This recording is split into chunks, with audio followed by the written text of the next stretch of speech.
Hey all, this is Val here with another Dungeon Hunter Champions video. In today's video, we're going to be covering Daji, the Dark Fox Assassin.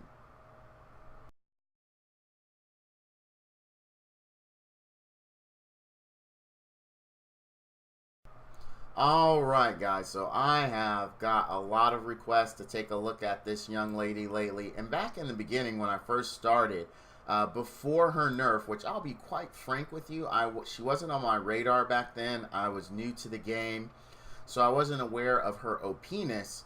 However, after her nerf, people were like, oh man, could you check this girl out for us, see what she's all about, how did the nerf affect her? Well, that was a while ago. But I finally got around to making her. And we're going to check her out today. See how she does. See if she's still viable today. And as usual, let's hop right into the skills. Alright. Her auto attack skill. Foxfire Dance. Attacks enemies with her bladed fans. Each time she strikes an enemy with any attack or skill, she summons Foxfire to orbit the affected enemy. When there are 3 flames, the next attack or skill will cause the Foxfire to detonate, dealing bonus damage based on that enemy's missing HP. So basically, every time she attacks a target or uses a skill, she's going to put 1. Once it gets to 3, that very next attack is going to blow it all up, and how much ever HP they're missing, it's going to add bonus damage for all that missing HP. This is what supposedly made her amaze balls for like SW10 and things like that, is that the lower the boss got, the more damage that she did. It seems like in this situation that attack speed would be really good on her, because the more often she attacks, the more times she drops Foxfire, the more damage that she does. Alright, let's take a look at active skill 1, Fan Throw. Throws her fan in a direction, striking enemy along its path, and then spinning in place for several seconds. Deals damage to each enemy struck and lowers defense. The fan can be picked up by touching it, which resets the cooldown of the skill and ends the spinning effect. Alright, so here we've got lowers defense, and we got some other fun shenanigans that she can do. Active skill 2, Backstab.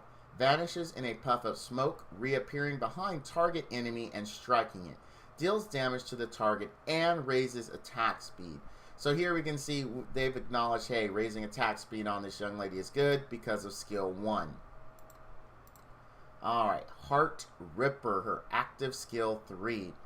Dashes to target enemy, dealing massive damage and inflicting 3 stacks of ongoing damage before backflipping away. The closer the target is, the longer the distance of the backflip. So basically, she jumps in there, drops some OGD, and gets the hell out. That's what she does. Alright, so looking at her skills, we know attack speed is a great match with her based on her skill 1. We also know that we want to actually lower its defense as much as we can. We want to backstab as much as we can. And we want to heart rip as much as we can. So that means adept is really the way you want to go for her. Now, adept will work attack speed, crit rate, accuracy, because you want to make sure her ongoing damage lands.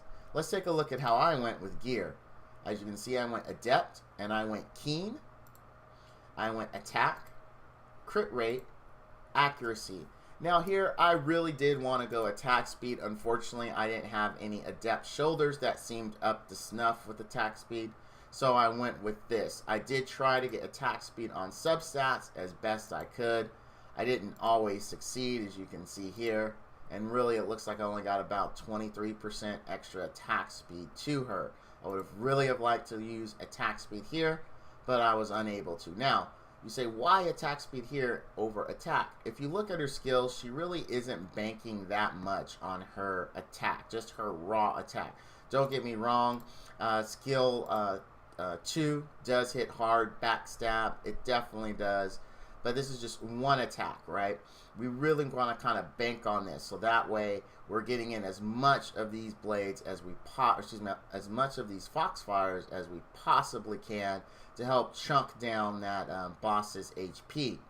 Now, an attack build is still viable because this backstab does hit hard. It does, so it can still be a viable build for you. It's on 11-second cooldown, and with the depth and running Manus leader skill, you'll be able to get this off often and do quite a bit of damage.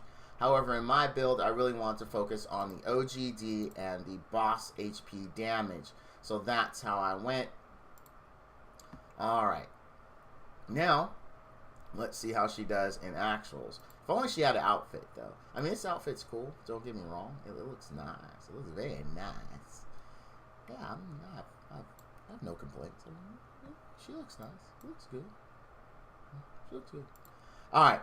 Here are my stats. Before we get into that, we're... actually, cut out that whole thing, Russ. Cut it out. Cut it out. We're going to jump right into stats. Alright, now let's take a look at her stats here. I have about 20-something K HP, 21 K HP, really. 600 defense, 100% crit rate.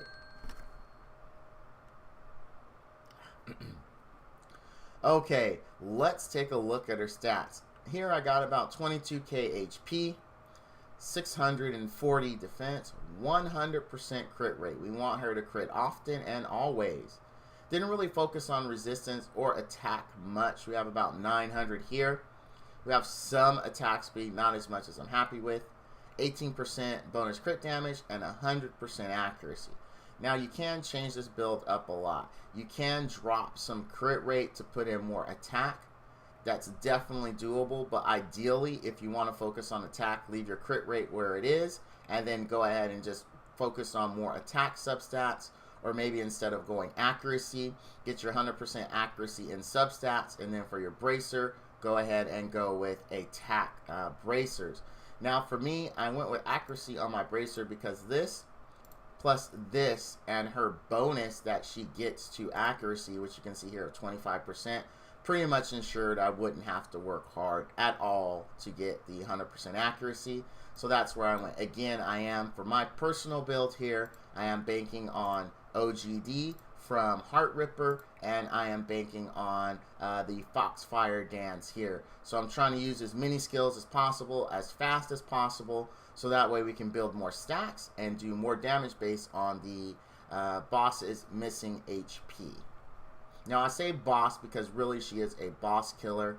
I don't really see using her in PvP. Okay, now you'll notice this team, I actually don't have a dedicated healer. I've started using a full YOLO team for SW10. Really my only source of heals is going to be Zevron. When he pops in vulnerability, his skill 1 does do heals every time he uses it. That's why I have him currently on attack speed for shoulder slot. Actually, you know what? We didn't target Daji. What are we doing? Let's take a look at what she's doing. You can see she's hitting for 762 damage. That's just normal. Really good. That's really good for a normal attack, believe it or not. Alright, here comes the boss. Here's what we're hoping to see, some increased times with this. We've got a lot of OGD. I mean, not overly excessive OGD, but we've got Daji, we've got Snake Lady, and we've got Monis. As you can see, she is just, I mean, that HP is just dropping.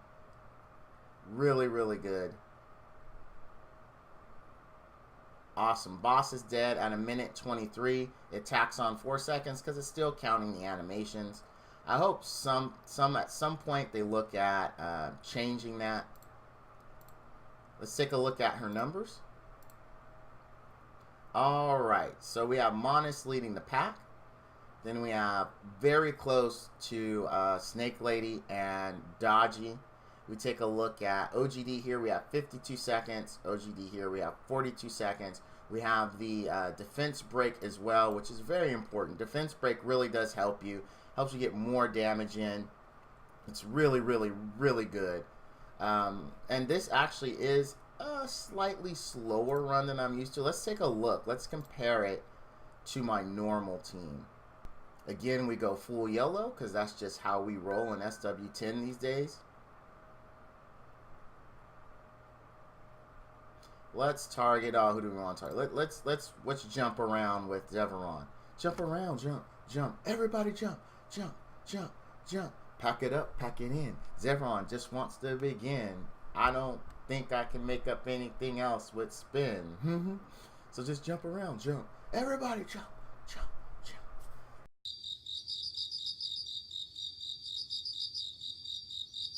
jump. I really don't know that song very well at all. I failed miserably on that mix. But hey, he does jump around. We are jumping around with him, so jump. Everybody jump, jump, jump. And no, that's not crisscross. All you out there that's thinking it's crisscross, it's not crisscross. And all you out there thinking that it's crisscross, you're my age. You should know that's not how that one goes from crisscross. That's the one that says the Mac Daddy make it. Stay on target. Jump, jump. A Daddy Mac can make it. Jump, jump. A Mac Daddy make it. Jump, jump. Crisscross to make it. Jump, jump. Jump, jump. That's that one. So, all right. So, those of you my age, stay on target, that didn't get that and pick up that I wasn't talking about crisscross, shame on you. So far, all right, back to the game. We are a little slower. We're a little slower by a few seconds. No, by more than a few seconds. So this team appears to be slower. So Daji was an improvement overall as far as speed goes in SW10. I will be using her here. I do like that. You can see that actually Water Snake Lady kind of picked up the snack here. If you consider Fire Snake Lady was the replacement for Daji. Daji was pulling in the 200s. Fire Snake Lady's pulling about 181. Just like Daji, Fire Snake Lady does not get an elemental bonus to the unit, so they were really at the same advantage. You can see here, though, what happened is we do have more OGD, but we have less on Daji, and our runs are still faster. So you're probably going, Val, well, why is that? We've got way more OGD here. We've even got Mark. We've got all kind of shenanigans that's happening to make sure that we can kill the boss. Shouldn't it be quicker? Actually, no, because all Snake Lady has is OGD, regardless of how many stacks she got here. And you can see she stacked her OGD very well. Daji still has backflip, and she has that HP, missing HP damage that she does as the boss gets lower. So regardless that Fire Snake Lady was able to drop her OGD consistently, it just couldn't compare with the raw damage that Daji does. So what does this really mean? What are we saying about Daji? Now, from what I understand in the glory days, she was even better. She was even better. I'm not sure what the nerf was. I didn't go on Reddit. I should have, so I can give you guys the 411 and you can know exactly what changed. But for those that weren't there in the beginning, it doesn't matter! And like myself, are getting her for the first time, you never had a chance to enjoy her. Unnerfed, I will say she is definitely worth the investment if you are using a fire or a nature snake lady, because I know there are some people out there that do run nature snake ladies in SW10. Then I would highly recommend picking up this young lady if you have her, build her, and then replace your fire or nature snake lady with her. You will not be disappointed. She also works very well in ED10, so if you're there, she'll help you out. Not really a PvP unit. I don't see a lot of use for her there. OGD really isn't the way you want to go in PvP. You want raw burst damage, and OGD is more sustained damage. So all in all, she's worth it. I like her. I recommend that you build her if you have her. You will not be disappointed in ED10 or SW10. She'll also help you out in other areas of the game like Blitz. If you are lacking a DPS, she will help you on the boss. She won't help you clear waves, but she will help you clear the boss. Well, all that's going to do it for my video. If you found it enjoyable, you found my excellent 100% dope rapping skills just on point, go ahead and hit that like and subscribe button down below. And as always, all you dudes and dudettes, stay frosty out there.